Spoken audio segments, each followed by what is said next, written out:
یا ایہا الذین آمنوا ایمان والو انفقوا من طیبات ما کسبتم خرچ کر لو صاف ستھری چیزیں جو تم نے کمائی. سب سے پہلے دیکھو کمانے کا ذکر ہے یعنی تجارت اول ہے.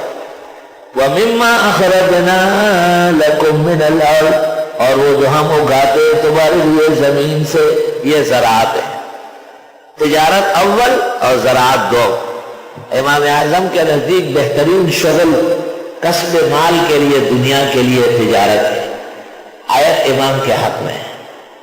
دوسرے اماموں کے ہاں زراعت افضل ہے. وَلَا تَيَمَّمُوا الْخَبِيثَ ارادہ نہ کرو ناپاک چیز کے خرچ کرنے کا. مِنْهُ تُنْفِقُونَ جس میں سے تم خرچ کرتے ہو. وَلَسْتُمْ بِآخِذِيهِ خود لینے والے نہیں.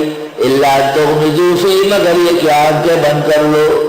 وَاعْلَمُوا جان لو أَنَّ اللَّهَ غَنِيٌّ حَمِيدٌ بے شک اللہ غنی اور خوبیوں والا ہے. ناپاک چیز کا خرچ کرنا فقہا کہتے ہیں ناپاک مال اس کا مالک بنتا ہے. جیسے حرام سود کا پیسہ کسی کے پاس آیا لیکن حرام کا ازالہ فرض ہے اپنے پاس سے ہٹانا. تو فقہ میں قاعدہ تو یہ لکھا ہے کہ اس کو تلف کر دے آگ لگا کے جھلسا دے. لیکن اس زمانے میں چونکہ غریب مسکین نادار بہت زیادہ ہے اور لوگوں کی حالت یہ کہ روزانہ اخبارات میں تنگی کی وجہ سے خودکشیاں کرتے اپنی بیوی اور بال بچوں تک کو تحقیق کرتے.